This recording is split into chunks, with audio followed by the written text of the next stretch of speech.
안녕하십니까? 우리네 삶 속에 깊이 새겨진 역사의 한 페이지, 그리고 그 안에서 피어나는 지혜를 나누는 시간입니다. 오늘 우리가 함께 들여다볼 이야기는 한 어머니의 숭고한 희생과 아들의 눈부신 성공, 그리고 그 모든 것이 한순간에 무너져 내린 뒤에야 비로소 찾게 된 삶의 진정한 의미에 관한 기록입니다. 이 이야기는 단순히 한 가족의 비극을 넘어 1960년대와 70년대 오직 자식의 성공만을 바라보며 허리띠를 졸라맸던 우리 부모님 세대의 초상이기도 합니다. 자식의 출세가 곧 나의 성공이었고 자식이 걷는 길이 금의 환양의 길이 되기를 염원했던 그 시절의 간절함이 담겨 있습니다. 오늘의 이야기가 여러분의 마음에 작은 울림을 준다면 저희 채널을 통해 더 많은 지혜를 나누는 여정에 동행해 주십시오. 여러분의 구독과 공유는 저희에게 큰 힘이 됩니다. 모든 분들의 가정에 평안이 깃들기를 기원하며 이제 한 어머니의 인생 속으로 들어가 보겠습니다. 저는 성남에 거주하고 있는 60살의 평범한 여성입니다. 제 인생을 돌아보면 젊은 나이에 먼저 세상을 떠난 남편의 빈자리를 채우기 위해 아들 하나만을 바라보며 살아온 세월이었습니다. 물려줄 재산 하나 없이 여자의 몸으로 아들을 키워내는 일은 결코 쉽지 않았습니다. 하지만 저는 이를 악물고 버텼습니다. 제가 쓰러지면 세상에 홀로 남겨질 아들 또한 쓰러지는 것이나 다름없었기 때문입니다. 다행히 아들은 효심이 지극한 아이로 자라주었습니다. 홀어머니가 자신을 위해 얼마나 애쓰는지 알아주었고 작은 것 하나에도 늘 감사할 줄 아는 아들이었습니다. 저는 안 해본 일 없이 닥치는 대로 일하며 아들을 뒷바라지했습니다. 그리고 마침내 아들은 대한민국 최고의 의과대학인 서울대학교 의대에 입학했고 당당히 의사 면허증을 손에 쥐었습니다. 그날 저는 평생 흘릴 눈물을 다 흘렸습니다. 제 인생에서 가장 기쁘고 행복했던 순간이었습니다. 이제 우리 모자에게는 행복한 날들만이 기다리고 있을 것이라 믿어 의심치 않았습니다. 주변 사람들 모두가 제 아들의 성공을 자기 일처럼 기뻐해 주었고 홀몸으로 이뤄낸 아들의 성취가 저는 그 무엇보다 대견스러웠습니다. 아들 역시 늘 다정하게 저를 챙겨주었습니다. 고맙다. 아들아, 이렇게 훌륭하게 자라서 의사가 되다니. 엄마는 이제 여한이 없어. 없는 살림에 공부하기가 얼마나 힘들었을꼬. 단 한 번도 불평 없이 엄마에게 기쁨을 줘서 정말 고맙다. 어머니가 저한테 해주신 것에 비하면 이건 아무것도 아니에요. 걱정 마세요. 제가 이제부터 호강시켜 드릴게요.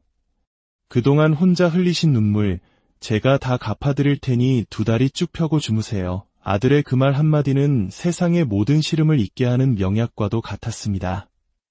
남편이 먼저 떠나고 세상에 단둘만 남겨진 것 같았던 기나긴 외로움을 모두 보상받는 기분이었습니다. 의사가 된 아들은 수입이 늘어나면서 씀씀이가 눈에 띄게 달라졌습니다. 물론 이제는 궁핍하게 살 필요는 없었지만 아들의 소비는 제 걱정을 자아내기에 충분했습니다. 늘 최고급 한우 식당에 저를 데려갔고 온몸에는 고가의 명품을 휘두르고 다녔습니다. 제 힘으로 벌어쓰는 것이라지만 어머니로서 있을 때 아껴야 한다는 마음이 앞섰습니다. 하지만 한편으로는 얼마나 한이 맺혔으면 저럴까 싶어 미안한 마음이 들기도 했습니다. 어린 시절 돈 때문에 하고 싶은 것을 마음껏 하지 못했던 아들이 이제야 비로소 자신이 번 돈으로 세상을 누리는 재미에 빠진 것이라 여겼습니다. 어머니, 여기 청담동에서 제일 유명한 한우 오마카세예요. 이런 거 못 드셔보셨죠? 아이고, 아들아, 이런 데는 얼마나 비싸니.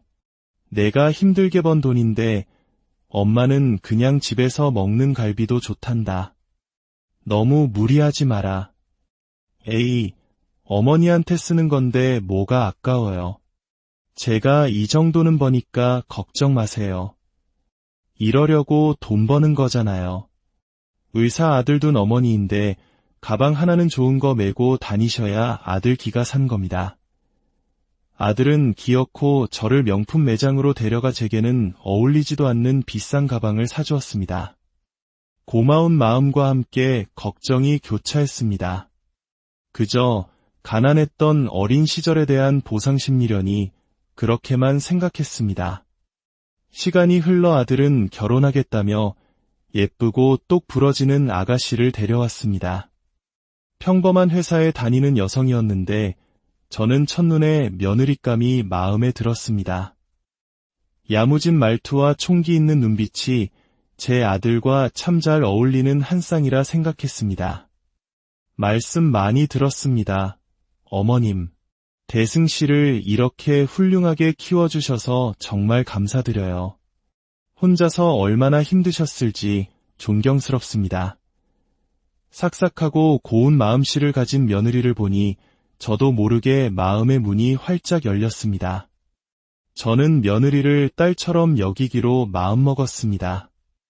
혹여나 한부모 가정이라는 이유로 사돈댁에서 아들을 안 좋게 볼까 걱정했지만 다행히 며느리의 집안에서도 제 아들을 무척 마음에 들어 했습니다. 홀어머니 밑에서 의사까지 되었으니 그 성실함을 높이 산 것이겠지요.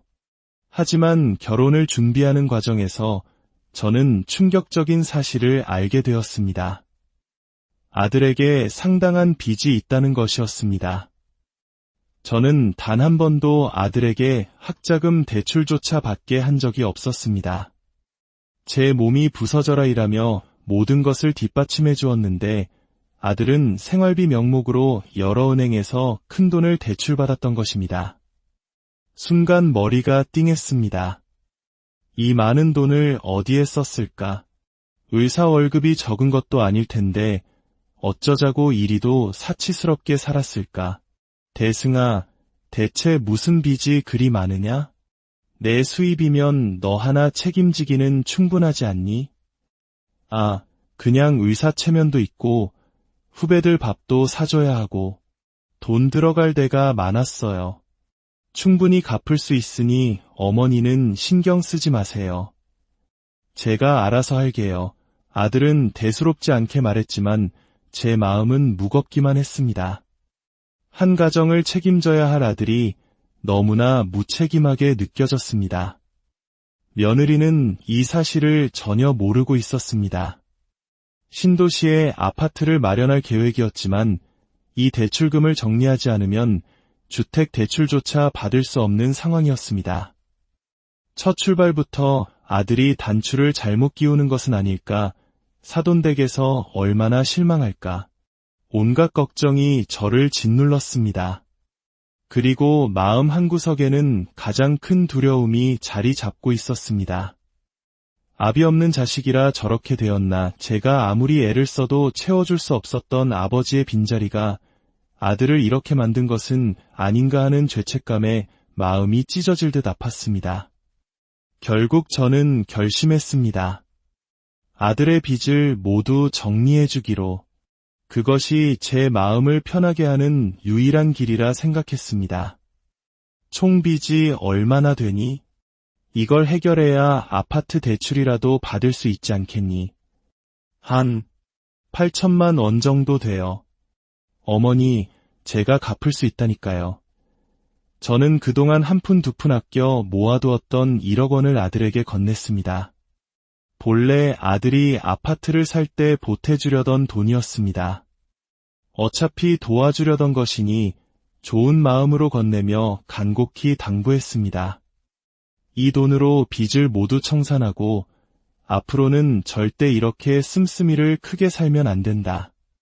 한 번이 무서운 거지 이게 반복되면 그때는 파산이야. 명심해라. 그렇게 아들은 무사히 결혼했고 신혼부부 청약으로 아파트도 마련할 수 있었습니다. 모든 것이 순조롭게 해결되는 듯 보였습니다. 삭삭한 며느리는 홀로 있는 저를 살뜰히 챙겨주었고 주말마다 찾아와 제잘제잘 이야기를 나누는 좋은 말벗이 되어 주었습니다. 저는 그런 며느리가 곁에 있다는 사실만으로도 참으로 감사했습니다. 그러던 중 예전에 같이 일하던 지인에게서 지방의 큰 아파트 단지 도배일을 함께 하자는 제안이 들어왔습니다. 의사 아들을 둔 어미가 하기엔 고된 일이었지만 사지가 멀쩡한데 집에만 있는 것보다 낫겠다 싶어 저는 몇 달간 지방에 내려가 있기로 했습니다. 그렇게 몇 달 동안 열심히 일을 하고 집으로 돌아왔습니다. 오랜만에 아들 내애를 볼 생각에 마음이 들떴지만 어찌된 영문인지 아들도 며느리도 전화를 받지 않았습니다. 바쁜 아들이야 그렇다 쳐도 며느리까지 연락이 닿지 않자 슬슬 걱정이 되기 시작했습니다. 저는 직접 캔 봄나무를 들고 아들의 집으로 향했습니다. 아들의 집에 도착해 초인종을 눌렀지만 안에서 인기척은 느껴지나 아무런 대답이 없었습니다. 불안한 마음에 비밀번호를 누르고 문을 열고 들어선 순간 저는 제 눈을 의심했습니다. 며느리는 세상의 모든 시름을 짊어진 듯한 지친 표정으로 저를 바라보고 있었고 아들은 방에서 나오지 않았습니다. 제가 아들의 방문을 열었을 때 그 안에는 제가 알던 건장한 아들은 없었습니다. 불과 몇 달 사이에 뼈만 앙상하게 남은 채 절망에 빠져 울부짖는 낯선 남자가 있을 뿐이었습니다. 다 나가란 말이야. 다 필요 없어. 망했어. 내 인생. 당신도 어머니도 제발 나 좀 그냥 내버려둬요. 아들의 처참한 모습에 저는 며느리를 원망스러운 눈으로 쳐다보았습니다. 하지만 며느리는 그런 저를 보며 피식, 비웃음을 흘렸습니다.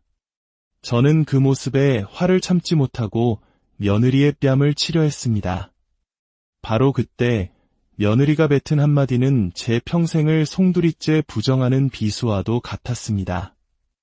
어머님 아들, 전부 다 가짜예요. 의사도 가짜, 모든 게 다 거짓말이라고요. 제가 속았어요. 지금 화낼 입장은 어머님이 아니에요. 뭐라고? 그게 무슨 소리냐? 며느리의 말은 충격적이었습니다. 아들은 서울대 의대에 간 적도 의사가 된 적도 없었습니다. 그동안의 호화로운 생활은 모두 주식과 코인 투자로 번 돈이었고 그마저도 여의치 않을 때는 대출로 메워왔던 것입니다. 그리고 지금 모든 것을 잃고 집까지 경매로 넘어가게 된 상황이었습니다. 순간 머리가 새하얘졌습니다. 저는 난생 처음으로 아들의 뺨을 힘껏 내리쳤습니다. 없는 살림에 너 하나만 보고 여태껏 살았다. 내가 너더러 의사 되라고 강요한 적 없다. 처음부터 전부 거짓이었다는 말이냐? 그럼 내 인생은 무엇이었더냐? 나는 이제 살아갈 의미가 없다. 죄송해요. 어머니, 정말 호강시켜 드리고 싶었어요. 처음에는 작은 돈으로 시작했는데 자꾸만 큰 돈이 벌리니까 의대고 뭐고 다 소용없는 것처럼 느껴졌어요. 투자만 잘하면 이렇게 쉽게 돈을 버는데 핑계 대지 마라. 너는 편하게 돈을 벌고 싶었을 뿐이야. 너는 이 어미를 기만했고 내 아내를 기만했다. 너 하나만 바라본 우리 두 사람을 배신한 거야. 나는 너를 용서할 수 없다. 저는 그 말을 끝으로 창문을 열고 뛰어내리려 했습니다. 삶의 모든 이유가 사라진 순간 죽음 말고는 다른 길이 보이지 않았습니다. 앙상하게 마른 아들이 저를 붙잡고 말렸고 며느리는 옆에서 울고만 있었습니다. 그날 아들은 만신창이가 된 채 저희에게 모든 것을 고백했습니다. 가슴이 무너져 내렸습니다. 아들의 잘못을 옹호하는 것이 아닙니다. 다만 내가 무엇을 잘못 가르쳤기에 내 아들이 이 지경에 이르렀는가 하는 생각에 마음이 찢어졌습니다. 그런데 놀랍게도 이 모든 사실을 알게 된 며느리는 아들을 용서하고 다시 한번 시작해보고 싶다고 말했습니다. 받은 배신감보다 앞으로 함께하고 싶은 사랑이 더 크다면서요. 다만 아들이 이번에도 정신을 차리지 못한다면 그때는 미련 없이 떠날 것이라는 엄포를 놓았습니다. 저는 그 착한 며느리를 볼 낯이 없었습니다. 저는 아들에게 모질게 말했습니다. 내 아내를 놓아주고 이제부터는 내 힘으로 살아라. 공장 일이든 막노동이든 내가 저지른 빚은 내 손으로 다 갚아. 다시는 이 어미에게 의지할 생각하지 마라. 그때 내가 내 빚을 갚아주는 게 아니었는데 그 돈으로 또 주식을 했겠지. 그리고 저는 집을 나왔습니다. 아들을 다시는 보지 않으리라 마음먹었습니다. 하루하루가 암흑과도 같았습니다. 살아도 사는 게 아니었고 오직 제 자신을 자책하며 시간을 보냈습니다. 그렇게 6년이라는 세월이 흘렀습니다.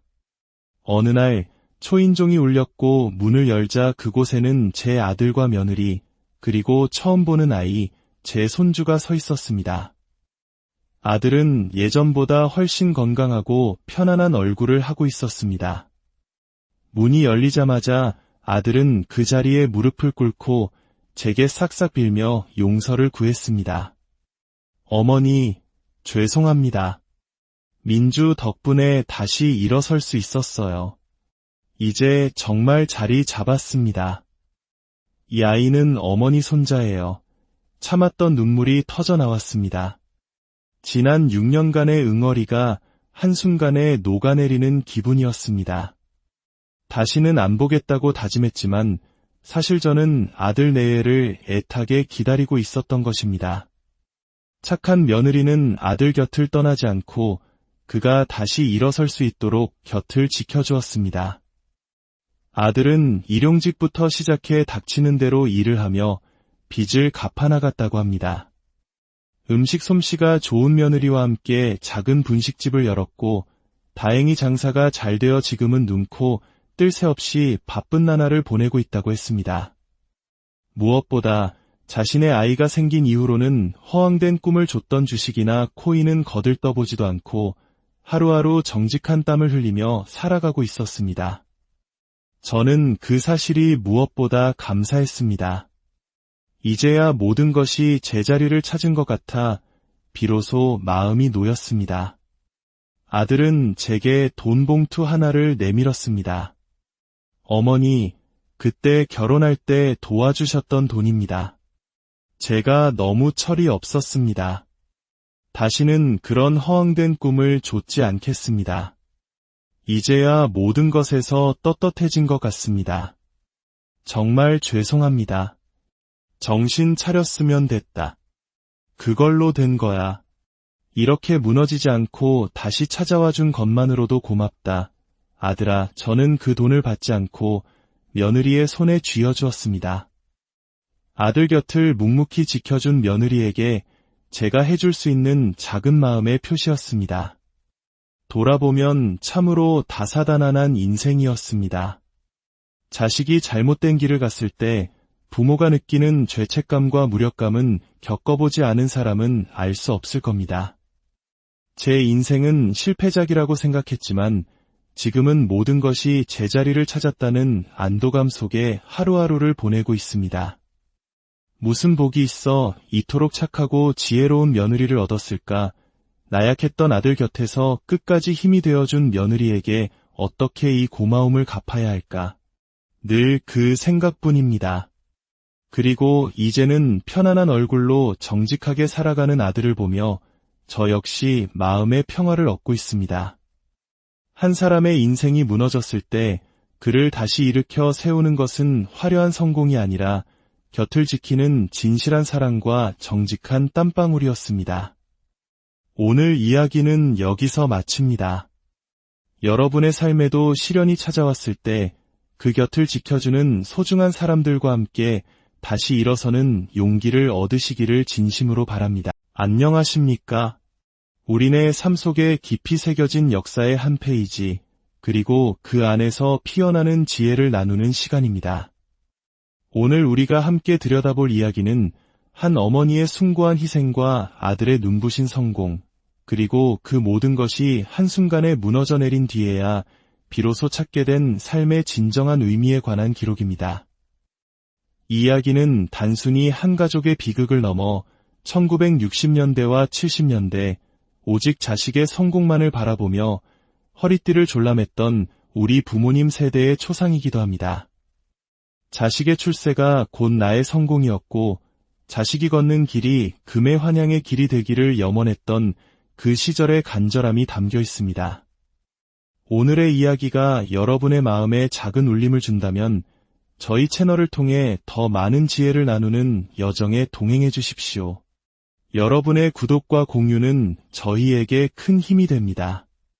모든 분들의 가정에 평안이 깃들기를 기원하며 이제 한 어머니의 인생 속으로 들어가 보겠습니다. 저는 성남에 거주하고 있는 60살의 평범한 여성입니다. 제 인생을 돌아보면 젊은 나이에 먼저 세상을 떠난 남편의 빈자리를 채우기 위해 아들 하나만을 바라보며 살아온 세월이었습니다. 물려줄 재산 하나 없이 여자의 몸으로 아들을 키워내는 일은 결코 쉽지 않았습니다. 하지만 저는 이를 악물고 버텼습니다. 제가 쓰러지면 세상에 홀로 남겨질 아들 또한 쓰러지는 것이나 다름없었기 때문입니다. 다행히 아들은 효심이 지극한 아이로 자라주었습니다.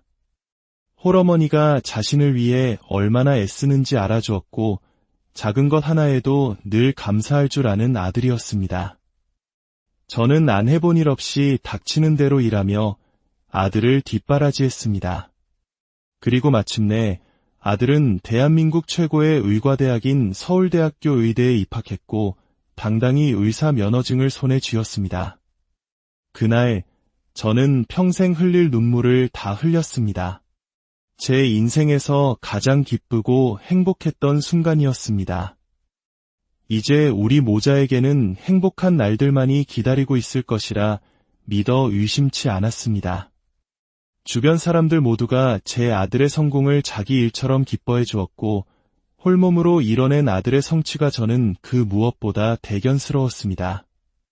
아들 역시 늘 다정하게 저를 챙겨주었습니다. 고맙다, 아들아. 이렇게 훌륭하게 자라서 의사가 되다니. 엄마는 이제 여한이 없어. 없는 살림에 공부하기가 얼마나 힘들었을꼬. 단 한 번도 불평 없이 엄마에게 기쁨을 줘서 정말 고맙다. 어머니가 저한테 해주신 것에 비하면 이건 아무것도 아니에요. 걱정 마세요. 제가 이제부터 호강시켜 드릴게요. 그동안 혼자 흘리신 눈물, 제가 다 갚아드릴 테니 두 다리 쭉 펴고 주무세요. 아들의 그 말 한마디는 세상의 모든 시름을 잊게 하는 명약과도 같았습니다.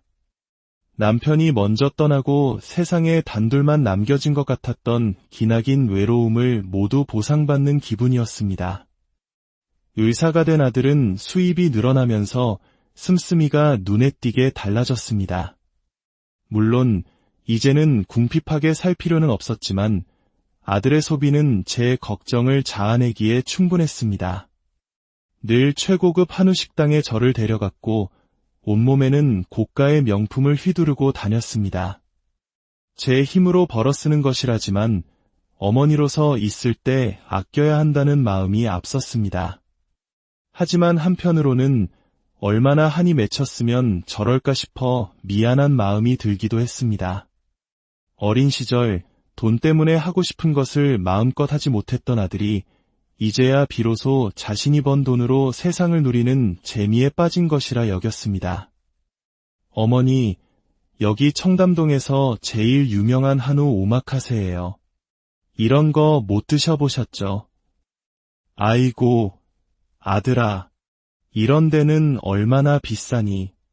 내가 힘들게 번 돈인데 엄마는 그냥 집에서 먹는 갈비도 좋단다. 너무 무리하지 마라. 에이, 어머니한테 쓰는 건데 뭐가 아까워요. 제가 이 정도는 버니까 걱정 마세요. 이러려고 돈 버는 거잖아요. 의사 아들 둔 어머니인데 가방 하나는 좋은 거 메고 다니셔야 아들 기가 산 겁니다. 아들은 기어코 저를 명품 매장으로 데려가 제게는 어울리지도 않는 비싼 가방을 사주었습니다. 고마운 마음과 함께 걱정이 교차했습니다. 그저 가난했던 어린 시절에 대한 보상심리련이 그렇게만 생각했습니다. 시간이 흘러 아들은 결혼하겠다며 예쁘고 똑 부러지는 아가씨를 데려왔습니다. 평범한 회사에 다니는 여성이었는데 저는 첫눈에 며느리감이 마음에 들었습니다. 야무진 말투와 총기 있는 눈빛이 제 아들과 참 잘 어울리는 한 쌍이라 생각했습니다. 말씀 많이 들었습니다. 어머님, 대승 씨를 이렇게 훌륭하게 키워주셔서 정말 감사드려요. 혼자서 얼마나 힘드셨을지 존경스럽습니다. 삭삭하고 고운 마음씨를 가진 며느리를 보니 저도 모르게 마음의 문이 활짝 열렸습니다. 저는 며느리를 딸처럼 여기기로 마음먹었습니다. 혹여나 한부모 가정이라는 이유로 사돈댁에서 아들을 안 좋게 볼까 걱정했지만 다행히 며느리의 집안에서도 제 아들을 무척 마음에 들어 했습니다. 홀어머니 밑에서 의사까지 되었으니 그 성실함을 높이 산 것이겠지요. 하지만 결혼을 준비하는 과정에서 저는 충격적인 사실을 알게 되었습니다. 아들에게 상당한 빚이 있다는 것이었습니다. 저는 단 한 번도 아들에게 학자금 대출조차 받게 한 적이 없었습니다. 제 몸이 부서져라 일하며 모든 것을 뒷받침해 주었는데 아들은 생활비 명목으로 여러 은행에서 큰 돈을 대출받았던 것입니다. 순간 머리가 띵했습니다. 이 많은 돈을 어디에 썼을까? 의사 월급이 적은 것도 아닐 텐데 어쩌자고 이리도 사치스럽게 살았을까? 대승아, 대체 무슨 빚이 그리 많으냐? 내 수입이면 너 하나 책임지기는 충분하지 않니? 아, 그냥 의사 체면도 있고 후배들 밥도 사줘야 하고 돈 들어갈 데가 많았어요. 충분히 갚을 수 있으니 어머니는 신경 쓰지 마세요. 제가 알아서 할게요. 아들은 대수롭지 않게 말했지만 제 마음은 무겁기만 했습니다. 한 가정을 책임져야 할 아들이 너무나 무책임하게 느껴졌습니다. 며느리는 이 사실을 전혀 모르고 있었습니다. 신도시에 아파트를 마련할 계획이었지만 이 대출금을 정리하지 않으면 주택 대출조차 받을 수 없는 상황이었습니다. 첫 출발부터 아들이 단추를 잘못 끼우는 것은 아닐까, 사돈댁에서 얼마나 실망할까, 온갖 걱정이 저를 짓눌렀습니다. 그리고 마음 한구석에는 가장 큰 두려움이 자리 잡고 있었습니다. 압이 없는 자식이라 저렇게 되었나, 제가 아무리 애를 써도 채워줄 수 없었던 아버지의 빈자리가 아들을 이렇게 만든 것은 아닌가 하는 죄책감에 마음이 찢어질 듯 아팠습니다. 결국 저는 결심했습니다. 아들의 빚을 모두 정리해주기로. 그것이 제 마음을 편하게 하는 유일한 길이라 생각했습니다. 총 빚이 얼마나 되니? 이걸 해결해야 아파트 대출이라도 받을 수 있지 않겠니? 한 8천만 원 정도 돼요. 어머니, 제가 갚을 수 있다니까요. 저는 그동안 한 푼 두 푼 아껴 모아두었던 1억 원을 아들에게 건넸습니다. 본래 아들이 아파트를 살 때 보태주려던 돈이었습니다. 어차피 도와주려던 것이니 좋은 마음으로 건네며 간곡히 당부했습니다.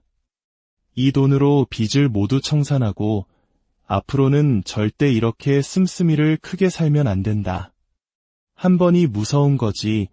이게 반복되면 그때는 파산이야. 명심해라. 그렇게 아들은 무사히 결혼했고 신혼부부 청약으로 아파트도 마련할 수 있었습니다. 모든 것이 순조롭게 해결되는 듯 보였습니다. 삭삭한 며느리는 홀로 있는 저를 살뜰히 챙겨주었고 주말마다 찾아와 제잘제잘 이야기를 나누는 좋은 말벗이 되어주었습니다. 저는 그런 며느리가 곁에 있다는 사실만으로도 참으로 감사했습니다. 그러던 중 예전에 같이 일하던 지인에게서 지방의 큰 아파트 단지 도배일을 함께 하자는 제안이 들어왔습니다. 의사 아들을 둔 어미가 하기엔 고된 일이었지만 사지가 멀쩡한데 집에만 있는 것보다 낫겠다 싶어 저는 몇 달간 지방에 내려가 있기로 했습니다. 그렇게 몇 달 동안 열심히 일을 하고 집으로 돌아왔습니다.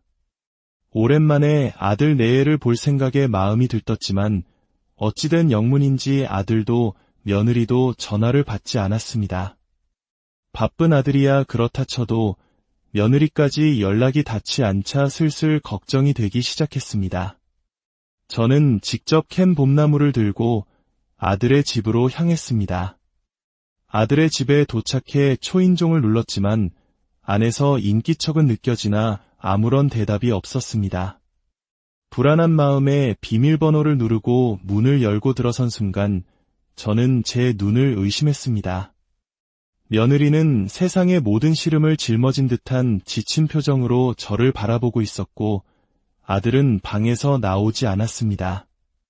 제가 아들의 방문을 열었을 때 그 안에는 제가 알던 건장한 아들은 없었습니다. 불과 몇 달 사이에 뼈만 앙상하게 남은 채 절망에 빠져 울부짖는 낯선 남자가 있을 뿐이었습니다. 다 나가란 말이야. 다 필요 없어. 망했어. 내 인생. 당신도 어머니도 제발 나 좀 그냥 내버려둬요. 아들의 처참한 모습에 저는 며느리를 원망스러운 눈으로 쳐다보았습니다. 하지만 며느리는 그런 저를 보며 피식, 비웃음을 흘렸습니다. 저는 그 모습에 화를 참지 못하고 며느리의 뺨을 치려 했습니다. 바로 그때 며느리가 뱉은 한마디는 제 평생을 송두리째 부정하는 비수와도 같았습니다. 어머님 아들, 전부 다 가짜예요. 의사도 가짜, 모든 게 다 거짓말이라고요. 제가 속았어요. 지금 화낼 입장은 어머님이 아니에요. 뭐라고? 그게 무슨 소리냐? 며느리의 말은 충격적이었습니다. 아들은 서울대 의대에 간 적도 의사가 된 적도 없었습니다. 그동안의 호화로운 생활은 모두 주식과 코인 투자로 번 돈이었고 그마저도 여의치 않을 때는 대출로 메워왔던 것입니다. 그리고 지금 모든 것을 잃고 집까지 경매로 넘어가게 된 상황이었습니다. 순간 머리가 새하얘졌습니다. 저는 난생 처음으로 아들의 뺨을 힘껏 내리쳤습니다. 없는 살림에 너 하나만 보고 여태껏 살았다. 내가 너더러 의사 되라고 강요한 적 없다. 처음부터 전부 거짓이었다는 말이냐? 그럼 내 인생은 무엇이었더냐? 나는 이제 살아갈 의미가 없다. 죄송해요. 어머니, 정말 호강시켜 드리고 싶었어요.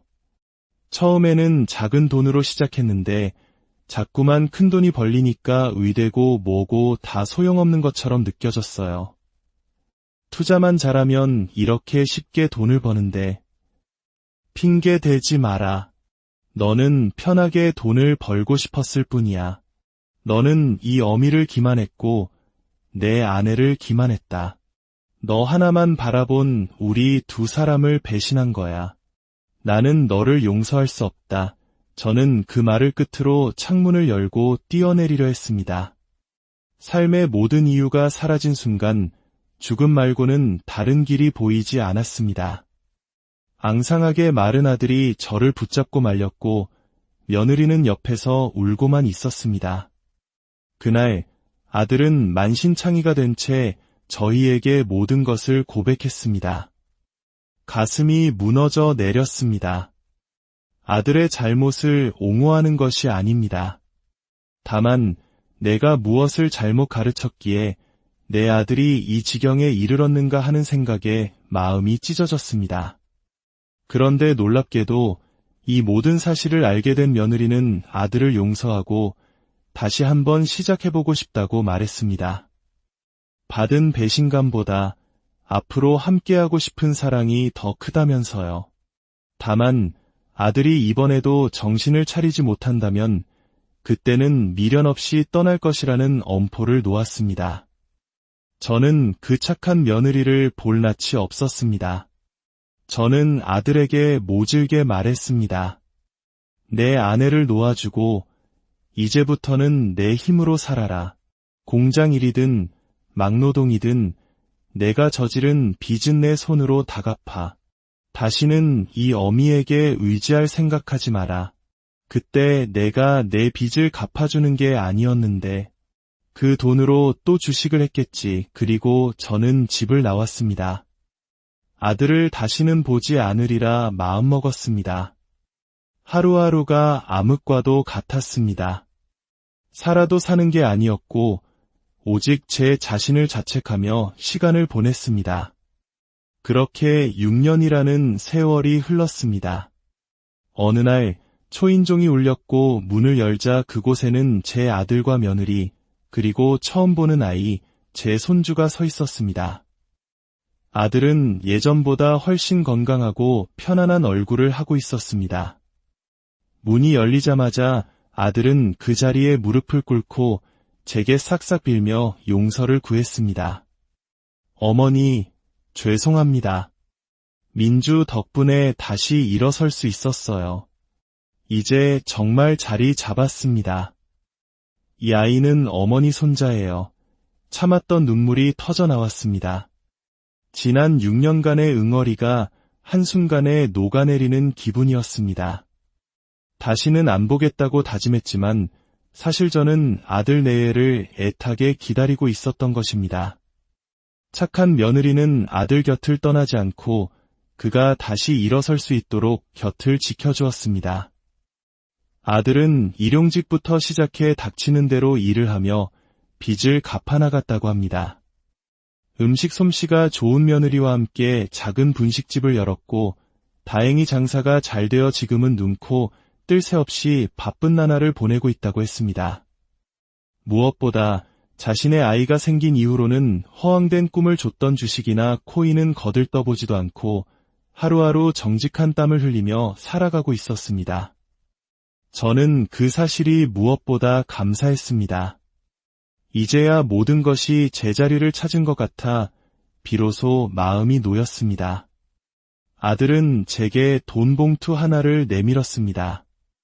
어머니, 그때 결혼할 때 도와주셨던 돈입니다. 제가 너무 철이 없었습니다. 다시는 그런 허황된 꿈을 좇지 않겠습니다. 이제야 모든 것에서 떳떳해진 것 같습니다. 정말 죄송합니다. 정신 차렸으면 됐다. 그걸로 된 거야. 이렇게 무너지지 않고 다시 찾아와 준 것만으로도 고맙다. 아들아, 저는 그 돈을 받지 않고 며느리의 손에 쥐어주었습니다. 아들 곁을 묵묵히 지켜준 며느리에게 제가 해줄 수 있는 작은 마음의 표시였습니다. 돌아보면 참으로 다사다난한 인생이었습니다. 자식이 잘못된 길을 갔을 때 부모가 느끼는 죄책감과 무력감은 겪어보지 않은 사람은 알 수 없을 겁니다. 제 인생은 실패작이라고 생각했지만 지금은 모든 것이 제자리를 찾았다는 안도감 속에 하루하루를 보내고 있습니다.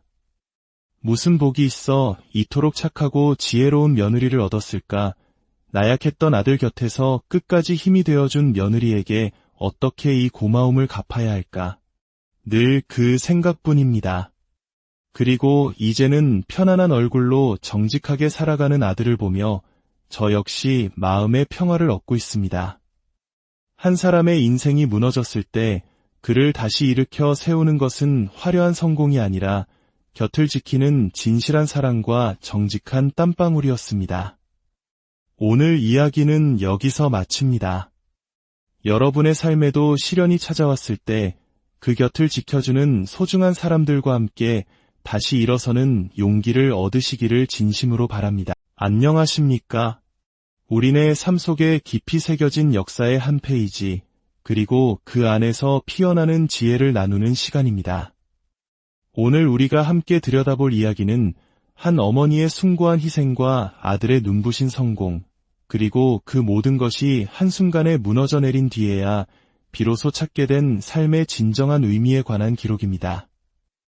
이 이야기는 단순히 한 가족의 비극을 넘어 1960년대와 70년대 오직 자식의 성공만을 바라보며 허리띠를 졸라맸던 우리 부모님 세대의 초상이기도 합니다. 자식의 출세가 곧 나의 성공이었고 자식이 걷는 길이 금의 환양의 길이 되기를 염원했던 그 시절의 간절함이 담겨 있습니다. 오늘의 이야기가 여러분의 마음에 작은 울림을 준다면 저희 채널을 통해 더 많은 지혜를 나누는 여정에 동행해 주십시오. 여러분의 구독과 공유는 저희에게 큰 힘이 됩니다. 모든 분들의 가정에 평안이 깃들기를 기원하며 이제 한 어머니의 인생 속으로 들어가 보겠습니다. 저는 성남에 거주하고 있는 60살의 평범한 여성입니다. 제 인생을 돌아보면 젊은 나이에 먼저 세상을 떠난 남편의 빈자리를 채우기 위해 아들 하나만을 바라보며 살아온 세월이었습니다. 물려줄 재산 하나 없이 여자의 몸으로 아들을 키워내는 일은 결코 쉽지 않았습니다. 하지만 저는 이를 악물고 버텼습니다. 제가 쓰러지면 세상에 홀로 남겨질 아들 또한 쓰러지는 것이나 다름없었기 때문입니다. 다행히 아들은 효심이 지극한 아이로 자라주었습니다. 홀어머니가 자신을 위해 얼마나 애쓰는지 알아주었고 작은 것 하나에도 늘 감사할 줄 아는 아들이었습니다. 저는 안 해본 일 없이 닥치는 대로 일하며 아들을 뒷바라지했습니다. 그리고 마침내 아들은 대한민국 최고의 의과대학인 서울대학교 의대에 입학했고 당당히 의사 면허증을 손에 쥐었습니다. 그날 저는 평생 흘릴 눈물을 다 흘렸습니다. 제 인생에서 가장 기쁘고 행복했던 순간이었습니다. 이제 우리 모자에게는 행복한 날들만이 기다리고 있을 것이라 믿어 의심치 않았습니다. 주변 사람들 모두가 제 아들의 성공을 자기 일처럼 기뻐해 주었고 홀몸으로 이뤄낸 아들의 성취가 저는 그 무엇보다 대견스러웠습니다. 아들 역시 늘 다정하게 저를 챙겨주었습니다. 고맙다, 아들아. 이렇게 훌륭하게 자라서 의사가 되다니. 엄마는 이제 여한이 없어. 없는 살림에 공부하기가 얼마나 힘들었을꼬. 단 한 번도 불평 없이 엄마에게 기쁨을 줘서 정말 고맙다. 어머니가 저한테 해주신 것에 비하면 이건 아무것도 아니에요. 걱정 마세요. 제가 이제부터 호강시켜 드릴게요. 그동안 혼자 흘리신 눈물, 제가 다 갚아드릴 테니 두 다리 쭉 펴고 주무세요. 아들의 그 말 한마디는 세상의 모든 시름을 잊게 하는 명약과도 같았습니다. 남편이 먼저 떠나고 세상에 단둘만 남겨진 것 같았던 기나긴 외로움을 모두 보상받는 기분이었습니다. 의사가 된 아들은 수입이 늘어나면서 씀씀이가 눈에 띄게 달라졌습니다. 물론 이제는 궁핍하게 살 필요는 없었지만 아들의 소비는 제 걱정을 자아내기에 충분했습니다. 늘 최고급 한우 식당에 저를 데려갔고 온몸에는 고가의 명품을 휘두르고 다녔습니다. 제 힘으로 벌어쓰는 것이라지만 어머니로서 있을 때 아껴야 한다는 마음이 앞섰습니다. 하지만 한편으로는 얼마나 한이 맺혔으면 저럴까 싶어 미안한 마음이 들기도 했습니다. 어린 시절 돈 때문에 하고 싶은 것을 마음껏 하지 못했던 아들이 이제야 비로소 자신이 번 돈으로 세상을 누리는 재미에 빠진 것이라 여겼습니다. 어머니, 여기 청담동에서 제일 유명한 한우 오마카세예요. 이런 거 못 드셔보셨죠? 아이고, 아들아, 이런 데는 얼마나 비싸니. 내가 힘들게 번 돈인데 엄마는 그냥 집에서 먹는 갈비도 좋단다. 너무 무리하지 마라. 에이, 어머니한테 쓰는 건데 뭐가 아까워요. 제가 이 정도는 버니까 걱정 마세요. 이러려고 돈 버는 거잖아요. 의사 아들 둔 어머니인데 가방 하나는 좋은 거 메고 다니셔야 아들 기가 산 겁니다. 아들은 기어코 저를 명품 매장으로 데려가 제게는 어울리지도 않는 비싼 가방을 사주었습니다. 고마운 마음과 함께 걱정이 교차했습니다. 그저 가난했던 어린 시절에 대한 보상 심리려니 그렇게만 생각했습니다. 시간이 흘러 아들은 결혼하겠다며 예쁘고 똑 부러지는 아가씨를 데려왔습니다. 평범한 회사에 다니는 여성이었는데 저는 첫눈에 며느리감이 마음에 들었습니다. 야무진 말투와 총기 있는 눈빛이 제 아들과 참 잘 어울리는 한 쌍이라 생각했습니다. 말씀 많이 들었습니다. 어머님, 대승 씨를 이렇게 훌륭하게 키워주셔서 정말 감사드려요. 혼자서 얼마나 힘드셨을지 존경스럽습니다. 삭삭하고 고운 마음씨를 가진 며느리를 보니 저도 모르게 마음의 문이 활짝 열렸습니다. 저는 며느리를 딸처럼 여기기로 마음먹었습니다. 혹여나 한부모 가정이라는 이유로 사돈댁에서 아들을 안 좋게 볼까 걱정했지만 다행히 며느리의 집안에서도 제 아들을 무척 마음에 들어 했습니다. 홀어머니 밑에서 의사까지 되었으니 그 성실함을 높이 산 것이겠지요. 하지만 결혼을 준비하는 과정에서 저는 충격적인 사실을 알게 되었습니다. 아들에게 상당한 빚이 있다는 것이었습니다. 저는 단 한 번도 아들에게 학자금 대출조차 받게 한 적이 없었습니다. 제 몸이 부서져라 일하며 모든 것을 뒷받침해 주었는데 아들은 생활비 명목으로 여러 은행에서 큰 돈을 대출받았던 것입니다. 순간 머리가 띵했습니다. 이 많은 돈을 어디에 썼을까? 의사 월급이 적은 것도 아닐 텐데 어쩌자고 이리도 사치스럽게 살았을까? 대승아, 대체 무슨 빚이 그리 많으냐? 내 수입이면 너 하나 책임지기는 충분하지 않니? 아, 그냥 의사 체면도 있고 후배들 밥도 사줘야 하고 돈 들어갈 데가 많았어요. 충분히 갚을 수 있으니 어머니는 신경 쓰지 마세요. 제가 알아서 할게요. 아들은 대수롭지 않게 말했지만 제 마음은 무겁기만 했습니다. 한 가정을 책임져야 할 아들이 너무나 무책임하게 느껴졌습니다. 며느리는 이 사실을 전혀 모르고 있었습니다. 신도시에 아파트를 마련할 계획이었지만 이 대출금을 정리하지 않으면 주택 대출조차 받을 수 없는 상황이었습니다. 첫 출발부터 아들이 단추를 잘못 끼우는 것은 아닐까, 사돈댁에서 얼마나 실망할까, 온갖 걱정이 저를 짓눌렀습니다. 그리고 마음 한구석에는 가장 큰 두려움이 자리 잡고 있었습니다. 아비 없는 자식이라 저렇게 되었나, 제가 아무리 애를 써도 채워줄 수 없었던 아버지의 빈자리가 아들을 이렇게 만든 것은 아닌가 하는 죄책감에 마음이 찢어질 듯 아팠습니다. 결국 저는 결심했습니다. 아들의 빚을 모두 정리해주기로. 그것이 제 마음을 편하게 하는 유일한 길이라 생각했습니다. 총 빚이 얼마나 되니? 이걸 해결해야 아파트 대출이라도 받을 수 있지 않겠니? 한 8천만 원 정도 돼요. 어머니, 제가 갚을 수 있다니까요. 저는 그동안 한 푼 두 푼 아껴 모아두었던 1억 원을 아들에게 건넸습니다. 본래 아들이 아파트를 살 때 보태주려던 돈이었습니다. 어차피 도와주려던 것이니 좋은 마음으로 건네며 간곡히 당부했습니다. 이 돈으로 빚을 모두 청산하고 앞으로는 절대 이렇게 씀씀이를 크게 살면 안 된다. 한 번이 무서운 거지 이게 반복되면 그때는 파산이야. 명심해라. 그렇게 아들은 무사히 결혼했고 신혼부부 청약으로 아파트도 마련할 수 있었습니다.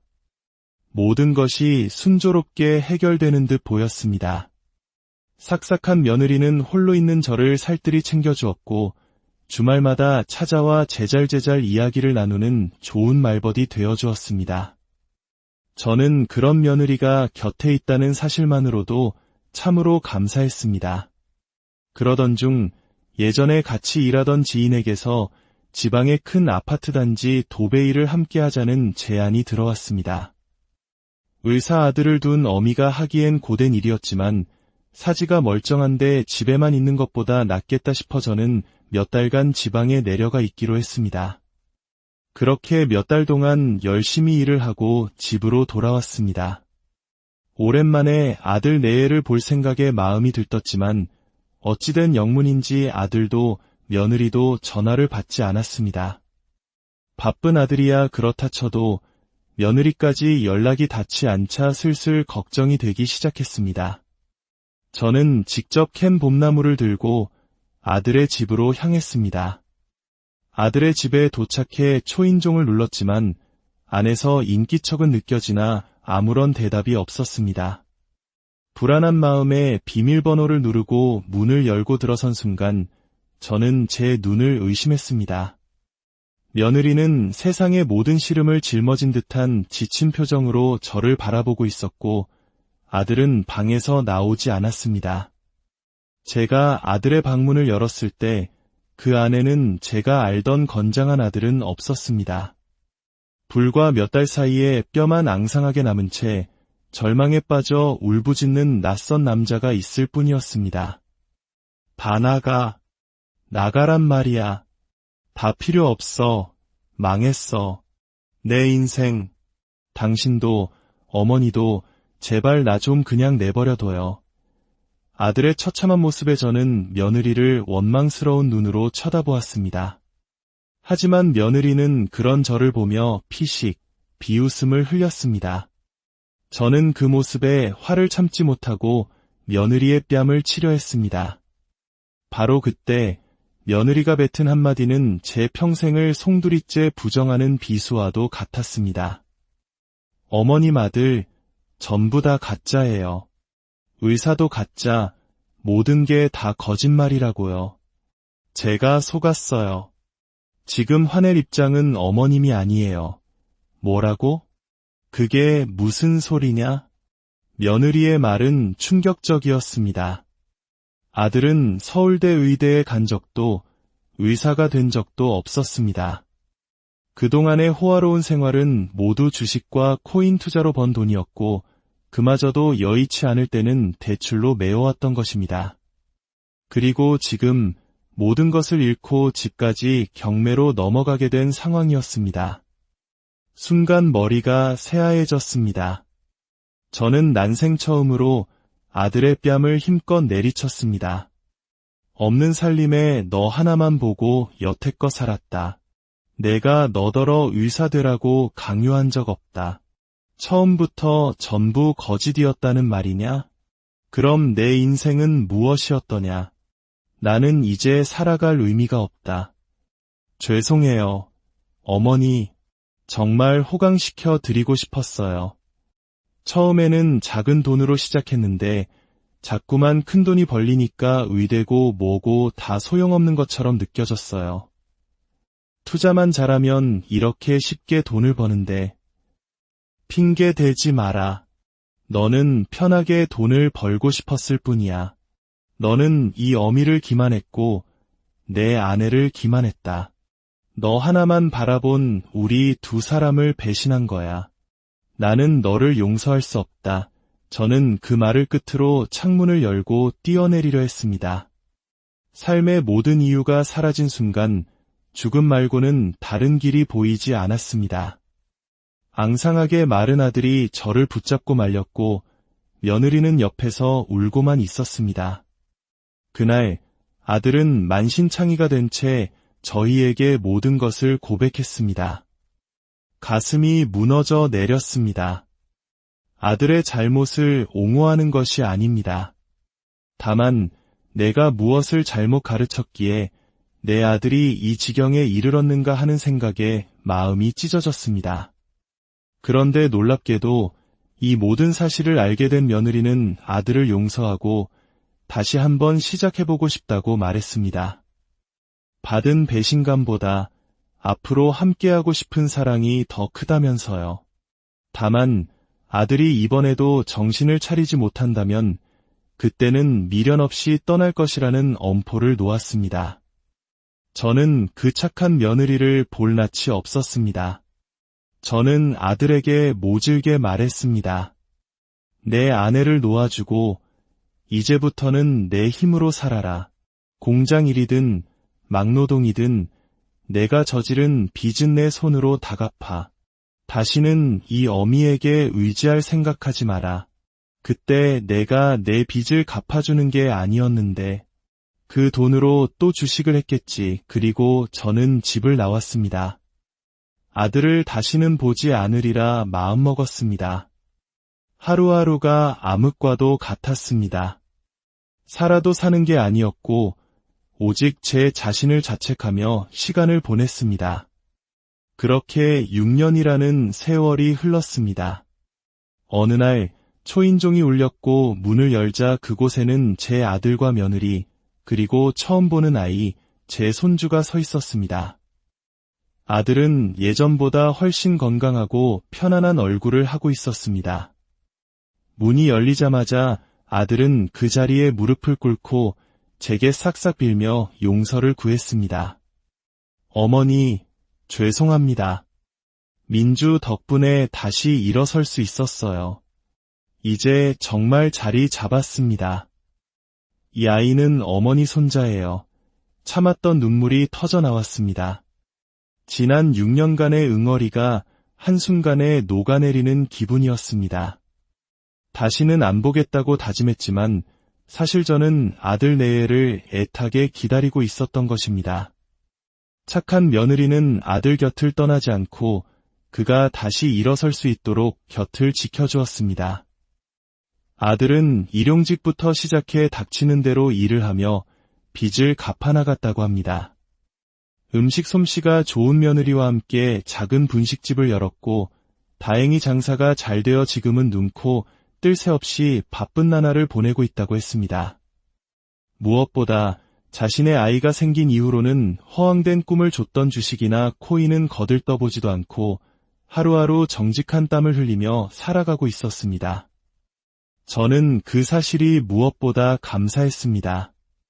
이제야 모든 것이 제자리를 찾은 것 같아 비로소 마음이 놓였습니다. 아들은 제게 돈 봉투 하나를 내밀었습니다. 어머니, 그때 결혼할 때 도와주셨던 돈입니다. 제가 너무 철이 없었습니다. 다시는 그런 허황된 꿈을 좇지 않겠습니다. 이제야 모든 것에서 떳떳해진 것 같습니다. 정말 죄송합니다. 정신 차렸으면 됐다. 그걸로 된 거야. 이렇게 무너지지 않고 다시 찾아와 준 것만으로도 고맙다. 아들아, 저는 그 돈을 받지 않고 며느리의 손에 쥐어주었습니다. 아들 곁을 묵묵히 지켜준 며느리에게 제가 해줄 수 있는 작은 마음의 표시였습니다. 돌아보면 참으로 다사다난한 인생이었습니다. 자식이 잘못된 길을 갔을 때 부모가 느끼는 죄책감과 무력감은 겪어보지 않은 사람은 알 수 없을 겁니다. 제 인생은 실패작이라고 생각했지만 지금은 모든 것이 제자리를 찾았다는 안도감 속에 하루하루를 보내고 있습니다. 무슨 복이 있어 이토록 착하고 지혜로운 며느리를 얻었을까? 나약했던 아들 곁에서 끝까지 힘이 되어준 며느리에게 어떻게 이 고마움을 갚아야 할까? 늘 그 생각뿐입니다. 그리고 이제는 편안한 얼굴로 정직하게 살아가는 아들을 보며 저 역시 마음의 평화를 얻고 있습니다. 한 사람의 인생이 무너졌을 때 그를 다시 일으켜 세우는 것은 화려한 성공이 아니라 곁을 지키는 진실한 사랑과 정직한 땀방울이었습니다. 오늘 이야기는 여기서 마칩니다. 여러분의 삶에도 시련이 찾아왔을 때 그 곁을 지켜주는 소중한 사람들과 함께 다시 일어서는 용기를 얻으시기를 진심으로 바랍니다. 안녕하십니까? 우리네 삶 속에 깊이 새겨진 역사의 한 페이지, 그리고 그 안에서 피어나는 지혜를 나누는 시간입니다. 오늘 우리가 함께 들여다볼 이야기는 한 어머니의 숭고한 희생과 아들의 눈부신 성공, 그리고 그 모든 것이 한순간에 무너져 내린 뒤에야 비로소 찾게 된 삶의 진정한 의미에 관한 기록입니다. 이 이야기는 단순히 한 가족의 비극을 넘어 1960년대와 70년대 오직 자식의 성공만을 바라보며 허리띠를 졸라맸던 우리 부모님 세대의 초상이기도 합니다. 자식의 출세가 곧 나의 성공이었고 자식이 걷는 길이 금의 환양의 길이 되기를 염원했던 그 시절의 간절함이 담겨 있습니다. 오늘의 이야기가 여러분의 마음에 작은 울림을 준다면 저희 채널을 통해 더 많은 지혜를 나누는 여정에 동행해 주십시오. 여러분의